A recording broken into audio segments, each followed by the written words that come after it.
Europe 1. Europe 1. 12h, 14h. Europe Midi.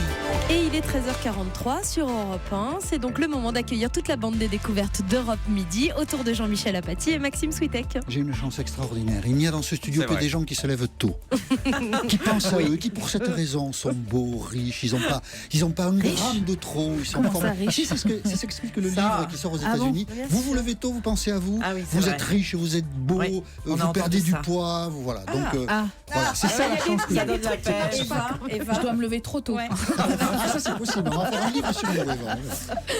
Les découvertes d'Europe Midi, voici la bande qui est avec vous aujourd'hui. Diane Chenouda, Eva Rock, Vanessa Za et Benjamin Josse. Bonjour à vous quatre. Bonjour Maxime. Quels sont vos coups de cœur du jour, Vanessa Za? Je vous emmène en Bavière. Ah oui, carrément, Bravo, avec pas mal. l'accent. Bien C'est fait pas l'accent. mal, Ah très bien. Eva Rock. Un duel féminin sur France 5 à 22h15. Bon, Qui d'accord. contre qui? Bah attendez, il faut nous dire qui. Ah pardon, Martine Aubry face à Ségolène Royal. Ah bah voilà. Je voulais Voilà, vous garder ça, un peu de c'est suspense, duel. mais c'est pas grave. Benjamin Josse. Et moi, je vais vous parler d'une initiative intelligente pour faciliter l'accès à la littérature jeunesse aux enfants handicapés. Tout un programme. Ouais. Diane Chenouda, Alors moi je je reste vais y arriver. Dianette, oui. Alors moi je reste à Paris au Théâtre Pas Antoine. au micro, pas au micro. Théâtre Antoine, un comique sulfureux, une sorte de clown chansonnier, musicien aussi. J'ai nommé évidemment Didier Bénureau avec des cochons. C'est son dernier spectacle. Et voilà ça le dépote. programme. Europe Midi. Jean-Michel Apathy, Maxime Switek. Et Vanessa Za, vous nous proposez donc aujourd'hui de partir dans le sud-est de l'Allemagne, Exactement. en Bavière. En Bavière. Alors, on va déjà stopper dans les clichés, parce que Oui. Benjamin Josse m'a demandé si j'avais amené mon litron de bière. Donc, stop aux clichés. Et je voulais vous dire justement, Oh, si ils on... boivent de la bière quand même en Bavière, hein, c'est pas que des Oui, clichés. c'est vrai, mais arrêtons, c'est hyper réducteur. Et s'il y a un cliché, moi, que je trouve un petit peu plus pertinent, c'est quand même celui de la Bavière romantique de Papilly, n'est-ce pas Eva, qui est Papilly? C'est Sissi. Le papa de Céline, ouais, bravo, merci. Non, mais sans être nunuche, il faut quand même reconnaître que c'est une nature quand même qui est très apaisante, très élégante, et c'est pas pour rien d'ailleurs que il y a une route qui s'appelle la route romantique qui sillonne la Bavière de la nord au sud sur 400 km. Ah, on serait bien sur cette route. En pleine forêt. En pleine forêt. Quoi, vous et moi, Maxime, on serait bien, c'est ça que vous voulez dire Non, c'était un 11 général. Alors, donc, Pipo et Molo sur la route romantique, voilà, Non, à Pipo et sillonner. Pipo et Mario, pardon, Ouais. excusez-moi, Seul faut que dans je la mette au bout du forêt. jour. Et donc, vous sillonnez de ville en ville. Voilà, alors moi, j'ai quand même 2 stops coup de cœur. Il y a Rothenburg auf der Tauber. Alors, c'est un petit bijou médiéval. C'est le nom temps... d'une ville, ça? Oui, c'est le nom d'une ville. D'accord. Le temps s'est carrément arrêté. Je sais pas on- comment s'appellent on les y est. habitants, mais ça doit être pas mal. On fait un appel alors. Et donc c'est un charme dingue puisqu'il y a les maisons à colombages, les tours, les petites places, il y a des recoins complètement secrets. Et alors figurez-vous, je vais vous donner un petit peu d'eau au moulin, mais si elle n'a pas été réduite en cendres au XVIIe siècle pendant la guerre de 30 ans, c'est grâce au maire de la ville qui a remporté un pari. Vider un pot de vin de 3 litres. Ah bah voilà. Il y a Rati- On parle alors, de clichés. hein. il y a Ratisbonne après. Alors, cette ville, elle caracole en tête des monuments historiques parce qu'elle en compte 1500, des vrais petits bijoux avec des façades colorées. Et pas seulement. Deuxième perche, est la plus haute densité de bistrots d'Allemagne. Voilà. Bon, et là, il y a la ville aussi de Bamberg, qui est une ville classée au patrimoine de l'UNESCO. Elle est bâtie sur 7 collines et c'est absolument magistral. C'est une ville épiscopale, impériale. Il y a une cathédrale qui domine comme ça toute la ville. Enfin, c'est sublime. Si vous êtes fan de photo, vous allez vous Et éclater. si on veut quelque chose de 100% nature? On n'a pas de culture, ouais, d'accord. 100% nature, 2 très beaux parcs nationaux, la forêt bavaroise, qui est le premier parc national allemand, et puis Berchtesgaden, vous vous souvenez, le nid d'Hitler. On comprend pourquoi il avait choisi cet endroit-là, parce que c'est vrai qu'il y a des petits lacs très pittoresques, avec des petits villages, avec ces petites églises, avec des clochers en forme de boule. Enfin, c'est magnifique. Allez au Königssee, d'ailleurs. Et puis, on peut dormir dans ces sites complètement incroyables. Allez sur le site de Side Sleeping. Et alors, on vous propose ou de dormir comme Heidi dans un chalet au milieu de la forêt, Ah, ou comment bien elle de va, vous... Heidi? Heidi, ou de vous sentir comme un roi dans un château fort. Voilà. Mais je peux pas arrêter. Je m'arrête pas. Je m'arrête. Munich. Non, il me fait des grands signes. Bon, Munich. Allez, je me dépêche. Ville très culturelle. C'est là qu'il y a la fête de la bière quand même. Ouais, il me ouais, semble. merci, Ouais. voilà, on y retourne. Voilà. Mais il n'y a pas que ça, très culturel. De beaux musées, vous pouvez y aller pour faire des chroniques. Et puis c'est surtout que c'est hyper trendy. Et puis il y a quelque chose de fantastique. Max, n'oubliez pas votre planche de surf. Mais bien là-bas. sûr. Pour aller Ben à ouais. Munich oui. Ben, figurez-vous Ah oui. qu'au jardin anglais, qui est beaucoup plus grand que Central Park, vous pouvez faire du surf. Et même les plus grands champions sont venus surfer sur cette vague. Voilà. Et ben voilà. Et ben voilà, Cette c'est fait, balade vous en êtes prêts. Bavière, merci beaucoup. Et les Vanessa infos sur Facebook. Saza. Et les infos évidemment sur le site Facebook, sur la page Facebook d'Europe Midi. Diane Chenouda, vous nous emmenez ce midi au théâtre Antoine pour le spectacle Bénureau avec des cochons. Oui, alors écoutez, Didier Bénureau, il est accompagné de son orchestre sur scène, les cochons dans l'espace. Ah oui. C'est le nom de ses musiciens. Bah oui, écoutez, il prend aussi lui aussi la guitare d'ailleurs, tout en se dandinant assez bizarrement dans une sorte de danse des canards dont lui seul a le secret. C'est totalement clownesque ce qu'il fait, mais alors attention, ça fait mouche, ça fait mal, même quand il chante cette chanson. Moi je suis de la gauche flottante, de la gauche hésitante, de plus en plus complaisante.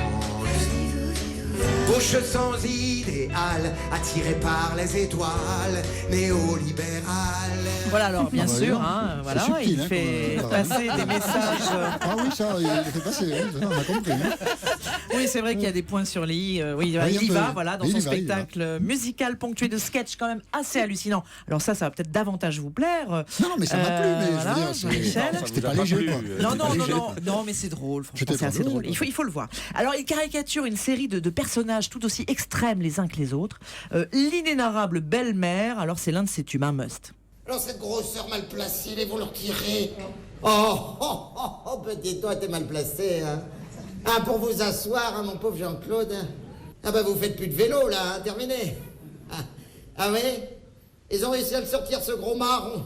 Oui, un petit bouton, mais ça peut revenir, hein. Et faire cancer. Oui, mais souvent ça revient, Jean-Claude. Non, Jean-Claude, ça reviendra. Elle est odieuse. Ah oui, absolument. Mais alors, c'est atroce. Alors, il faut le voir se transformer, Maxime. Son visage, ses mains, ses mimiques, c'est complètement... Il est cette belle-mère féroce, méchante, perverse, hystérique. Et il est aussi l'évêque travesti avec une perruque blonde. Moi, évêque de Bruxelles, cette petite perruque m'a ouvert les yeux, m'a fait prendre conscience de ces minorités oppressées. Oui, je suis travesti, oui, je suis transsexuel, oui, je suis sadomasochiste, mais je suis chrétien. Didier Bénureau, écoutez, c'est l'intelligence, l'impertinence, l'insolence, la folie. La finesse. Il nous croque sans ménagement, Ça, c'est c'est vous féroce. qui l'avez dit, Vanessa. Mais c'est drôle et incisif à la fois, sans être vulgaire. Voilà, Didier Bénureau, c'est à voir avec ses cochons au théâtre Antoine jusqu'au 8 mai. Merci pour ce coup de cœur. Diane Chenouda, dans un instant, la suite des découvertes d'Europe Midi. Restez avec nous tout de suite. Europe Midi, Jean-Michel Apathy, Maxime Switek. 13h54, c'est la suite des découvertes d'Europe Midi avec au programme votre soirée télé et un site internet très malin. Et on va commencer par ce site internet très malin avec vous, Benjamin Josse. Eh oui, c'est une initiative qui m'a beaucoup touché. Je tenais à vous en parler. Allez-y. On la doit à Virginie Brivadi qui, en cherchant des livres en braille pour la jeunesse, s'est rendu compte qu'il était extrêmement difficile de s'en procurer. Alors qu'est-ce qu'elle a fait ? Elle s'est retroussé les manches et elle a créé un site internet livre au pluriel-accès.fr. Sur ce site, tout est fait pour aider les parents d'enfants handicapés, mais aussi les enseignants et les éducateurs à trouver des ouvrages adaptés. Plus de 500 références sur son site, c'est énorme, hein. Mieux encore, tout est classé par handicap. Il y a 9 catégories en tout. Autisme, aveugle et malvoyant, dyslexie ou enfant en difficulté de lecture, sourd et malentendant, hyperactif aussi, ceux avec un handicap mental. Il y a aussi les 10, alors ce sont les enfants qui ont différents troubles cognitifs. Dyslexie, etc. Voilà, dysphasie, dysorthographie. Chacune de ces catégories a une pastille de couleur et sur le site, eh bien, vous retrouvez ces pastilles à côté des livres qu'on peut acheter là-bas. Alors, qu'est-ce qu'ils ont de particulier, ces livres ? Eh bien, le fond et la forme a été travaillé pour ces enfants. Si on prend l'autisme, par exemple, il y a des livres de musicothérapie. C'est parfait pour ce genre de choses. Il y a aussi des ouvrages basés sur des pictogrammes grâce auxquels on peut présenter à l'enfant, par exemple, ce qu'on peut mettre dans la bouche ou ce qu'il est interdit de mettre dans la bouche. C'est très facile pour les parents de leur apprendre ce genre de Très choses-là. pédago. Oui, tout à fait. Il y a aussi d'autres livres avec des pictogrammes magnétiques qui leur permettent de construire des phrases. Et quand on sait qu'un bon nombre d'autistes ont des problèmes pour communiquer, c'est très malin. Si on prend la dyslexie qui touche 5% des élèves quand même en France, c'est énorme. Eh bien, la police de caractère utilisée dans ces livres jeunesse a été étudiée pour un meilleur confort de lecture. C'est-à-dire que les interlignes sont beaucoup plus grands, certains mots sont en couleur et d'autres ont été découpés pour un meilleur confort de lecture. Bref, vous saisissez l'idée des différentes catégories. À chaque fois, tout est fait pour convenir au mieux aux enfants. Mais ce qui est encore plus important sur ce site, c'est que ces livres ne sont pas réservés exclusivement aux enfants handicapés. Ils peuvent être lus et partagés avec des frères, des sœurs, des camarades du même âge. Et ça, c'est très intelligent. Si je prends les livres en braille, par exemple, ils sont quand même écrits. Et il y a des dessins dedans pour les partager avec les autres enfants. Voilà. Il y a tout sur ce site. Il y a des comptines pour les plus jeunes, mais aussi des romans et des œuvres classiques pour les ados. Donc, il y a une palette, une échelle d'âge très large. Et on redonne le nom du site, l'adresse. Livre au pluriel-accès.fr. Et voilà, et on comprend pourquoi c'était votre coup de cœur du jour. Merci Benjamin Josse. Votre coup de cœur à vous, votre coup de cœur télé, Eva Rock, c'est un nouveau duel ce soir. Oui, sur France 5 à 22h15, la collection de documentaires a choisi de s'intéresser à un duel politique féminin, Martine Aubry face à Ségolène Royal. Même génération, même formation, elles sont toutes les deux passées par l'ENA, même parti, mais alors pour le reste, et la vision de la politique, et la façon de faire de la politique les opposent totalement. C'est sourire de façade et féroce inimitié en coulisses, voilà pour le décor, et alors ça c'est depuis les années 80. Pas de révélation, mais c'est vraiment un très bon travail d'analyse, avec des témoignages comme celui de Dominique Voynet, qui a côtoyé les deux femmes dans le gouvernement Jospin, et qui raconte elles avaient un déjeuner mensuel entre ministres femmes.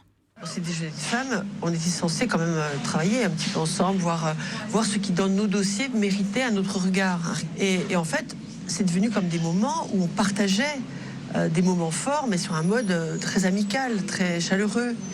Et c'est vrai qu'on a eu quand même le sentiment à plusieurs reprises que Ségolène Royal n'était pas intéressée par ce genre de choses. Voilà, c'était peu de le dire. Après, elle ira un peu plus loin d'ailleurs dans la communication politique de Ségolène. En fait, la lutte entre les deux femmes a atteint son paroxysme en 2008 avec le fameux congrès de Reims pour la direction du Parti Socialiste. Le jeu de regard entre elles vaut tous les discours. Vous verrez dans le documentaire, ils ont retrouvé des extraits, c'est assez flagrant. C'est savoureux. Et puis, il y a eu un moment où elles auraient pu se retrouver. C'est la primaire à la présidentielle en 2012, puisque Ségolène est écartée dès le premier tour. Reste Martine Aubry et François Hollande. Et on s'est souvent demandé pourquoi il n'y aurait pas un ticket féminin face à François Hollande. C'est pas Martine, contrairement à ce que lui avait conseillé son entourage, comme Françoise de Gois qui témoigne. Moi, j'ai une vieille règle ancestrale qui dit on signe toujours les meilleurs accords avec ses pires adversaires, plutôt qu'avec ses faux amis. Et pour moi, François Hollande et tout l'environnement de François Hollande, c'était les faux amis. Et donc, elle a choisi de soutenir François Hollande. Le documentaire se termine avec les images des deux femmes côte à côte à La Rochelle, vous savez, pendant la campagne législative, quand Ségolène reçoit le fameux tweet de Valérie Trierweiler. Et alors là, pendant quelques minutes, effectivement, on sent que l'animosité politique disparaît totalement. Il y a une solidarité. Oui, elles s'embrassent. Pour la suite, j'ai pas d'avis. 20h55 duel, Martine Aubry, Ségolène Royal, c'est donc sur France 5. Merci Eva Rock. Juste une petite chose avant de nous quitter ce soir. Un soir avec nouvelle émission avec Nikos Aliagas, nouveau numéro ce soir 20h 22h sur Europe 1, grand concert avec Louise Attaque, Lilywood and the Prick, Feu Chatterton, Housse de Raquette et que du bon Jane. Je l'aime. Et c'est donc en musique que je remercie toute la bande des découvertes. Merci Jean-Michel, on se dit à demain. Merci Maxime, bien sûr on se dit à demain à Nice. À demain, Maxime, nous nous Jean-Michel. retrouvons à midi pour une nouvelle édition.